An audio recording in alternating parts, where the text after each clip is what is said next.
महेंद्रा जी के स्टडी के इस यूट्यूब चैनल में हम आपका स्वागत करते हैं तथा हमारे पुराने उन छात्रों का भी हम स्वागत करते हैं जो ज्ञान कोचिंग से जुड़े थे। चलिए आज हम भारतीय संविधान के कुछ प्रश्नों को हल करते हैं।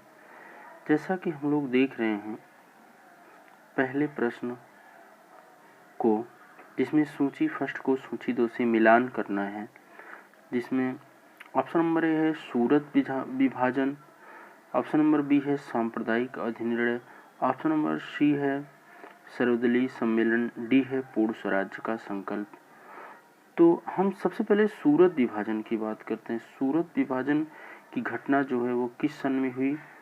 तो सूरत विभाजन की घटना 1907 ईस्वी में हुई। तो हम उसे मिलाते हैं। देखिए सूरत विभाजन 1907 ईस्वी में हुई। ये कांग्रेस के अधिवेशन के तहत सूरत का विभाजन हुआ था। फिर सांप्रदायिक अधिनिर्णय की बात करते हैं।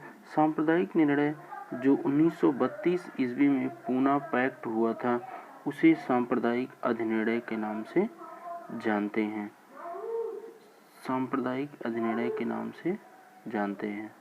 1932 में सांप्रदायिक अधिनिर्णय हुआ। उसके बाद सर्वदलीय सम्मेलन की बैठक संविधान को बनाने से संबंधित थी और वो बैठक हुई 1928 ईस्वी में। पूर्ण स्वराज्य का संकल्प 1929 ईस्वी में लिया गया। पूर्ण स्वराज्य का संकल्प 1929 ईस्वी में लिया गया। कांग्रेस के लाहौर अधिवेशन में पूर्ण स्वराज्य के संकल्प को प्रस्तुत किया गया। उसके बाद इसको हम ऑप्शन के रूप में देखते हैं तो ऑप्शन नंबर इसमें सही होता है बी। ठीक। प्रश्न नंबर 2 पर ध्यान देते हैं। प्रश्न नंबर 2, मुसलमानों के लिए अतिरिक्त निर्वाचक मंडल का प्रारंभ किसके द्वारा किया गया? तो प्रश्न है मुसलमानों के लिए अतिरिक्त निर्वाचन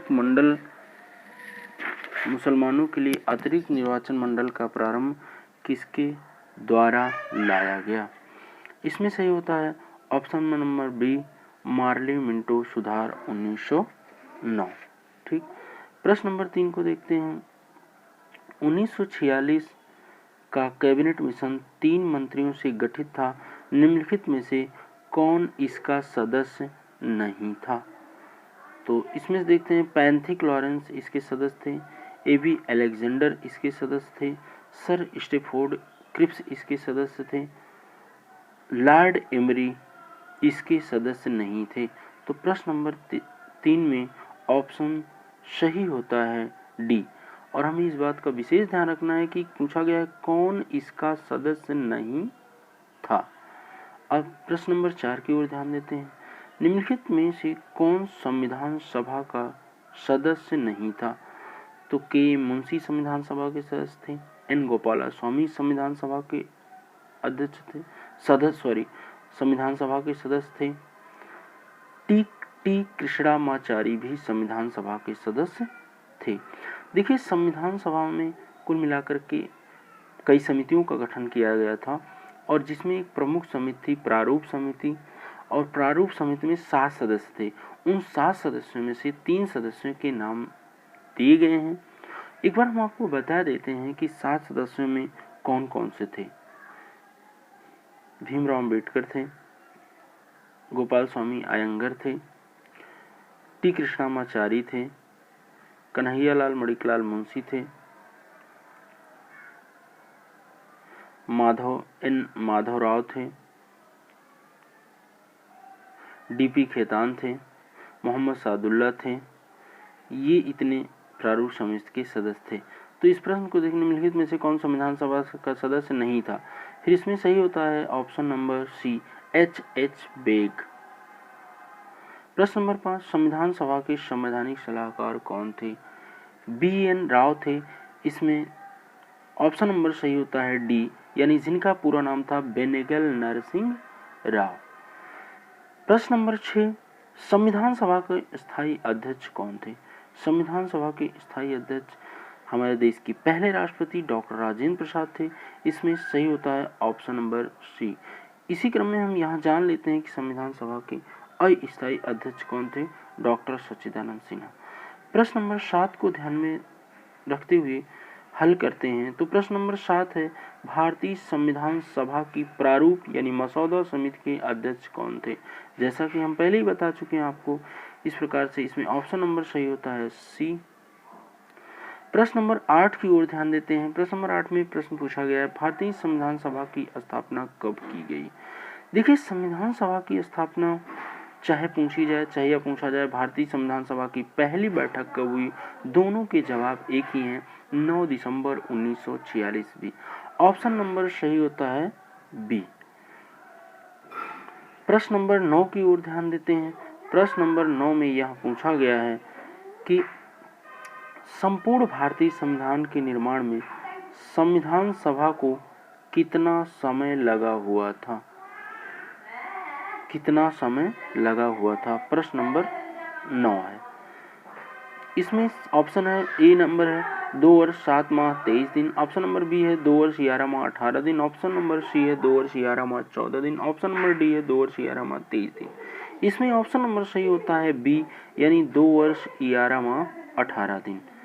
प्रश्न नंबर 10 की ओर ध्यान देते हैं। संविधान को 26 जनवरी के दिन लागू करने का निर्णय इसलिए किया गया क्योंकि ऑप्शन नंबर ए है, कांग्रेस ने इस तिथि को 1930 ईस्वी में स्वतंत्रता दिवस के रूप में मनाया था। ऑप्शन नंबर बी है, इस तिथि को 1942 में भारत छोड़ो आंदोलन प्रारंभ किया गया था। ऑप्शन नंबर सी है, यह एक शुभ दिन था। ऑप्शन नंबर डी है, इनमें से कोई नहीं। इसमें सही होता है ऑप्शन नंबर ए। आपको थोड़ी सी जानकारी दे दें कि कांग्रेस का जो लाहौर अधिवेशन था 1929 ईस्वी में, उसी में ही यह निर्णय लिया गया था कि अब आने वाले अगले वर्ष की हर 26 जनवरी को स्वतंत्रता दिवस मनाया जाएगा। इसलिए 26 जनवरी को के ही दिन स्वतंत्रता दिवस मनाए जाने की घोषणा की गई, क्योंकि 1929 ईस्वी के 31 दिसंबर के कांग्रेस की लाहौर अधिवेशन में यह निर्णय लिया गया था कि हर एक अगले वर्ष के 26 जनवरी को स्वतंत्रता दिवस के रूप में मनाया जाएगा। 1930 ईस्वी थे, 30 ईस्वी से। प्रश्न नंबर 11 को ध्यान में देते हैं। प्रश्न नंबर 11 को हल करते हैं। पूछा गया है, भारतीय संविधान के किस भाग को उसकी आत्मा की आख्या प्रदान की गई है?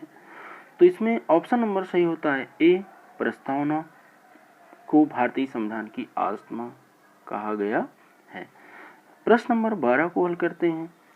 भारत एक गणतंत्र है, इसका अर्थ है सभी मामलों में अंतिम अधिकार जनता के पास है। भारत में संसदीय शासन व्यवस्था है। भारत में वंशानुगत शासक नहीं है। ऑप्शन नंबर डी है, भारत राज्यों का एक संघ है। इसमें सही होता है ऑप्शन नंबर सी, भारत में वंशानुगत शासक नहीं है। थोड़ी जानकारी आपको दे दें, हमारे देश भारत में गणतंत्रात्मक शासन व्यवस्था है, यानी हमारे देश का जो राष्ट्राध्यक्ष है यानी राष्ट्रपति है, उसका निर्वाचन देश के चुने गए प्रतिनिधियों के द्वारा किया जाता है। यानी वंशानुगत से तात्पर्य यह है कि हमारे देश में जो राष्ट्रपति होता है, राष्ट्रपति का पुत्र राष्ट्रपति या अगले वंशक्रम में उसका कोई उत्तराधिकारी नहीं होता है, जबकि कोई एक व्यक्ति राष्ट्रपति रहता है हमारे देश भारत में। दूसरा व्यक्ति जो चयनित होकर के आता है उसे ही राष्ट्रपति नियुक्त किया जाता है। लेकिन ब्रिटेन में ऐसा नहीं है, वहां पर वंशानुगत शासन व्यवस्था है। यही इन दोनों में अंतर है। इसमें विकल्प नंबर सही होता है सी।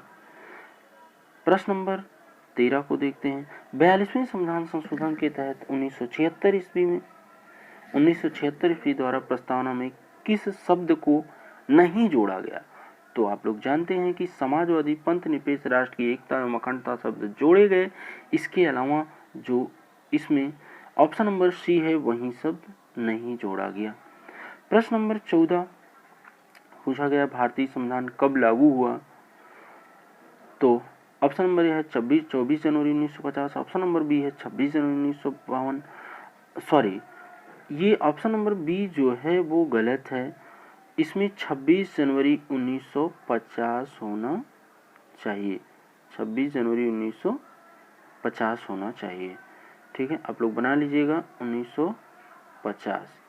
ठीक, तो इसमें सही होता है ऑप्शन नंबर बी 1950 बना लीजिएगा। प्रश्न नंबर 15 है, विश्व का सबसे लिखित एवं सर्वाधिक व्यापक संविधान किस देश का है? वो हमारा देश भारत है, जिसे विश्व के सर्वाधिक व्यापक और दुनिया के सबसे बड़े लोकतांत्रिक देश के रूप में मान्यता प्रदान की गई है, यानी ये ऑप्शन नंबर सही होता है बी। प्रश्न नंबर 16 है, भारतीय संविधान कैसा है? ऑप्शन नंबर है ए कठोर, ऑप्शन नंबर बी है लचीला, ऑप्शन नंबर सी है न ही कठोर न ही लचीला, ऑप्शन नंबर डी है अंशतः कठोर और अंशतः लचीला। तो इसमें सही होता है विकल्प नंबर डी, यानी हमारे देश भारत का संविधान अंशतः कठोर और अंशतः लचीला है।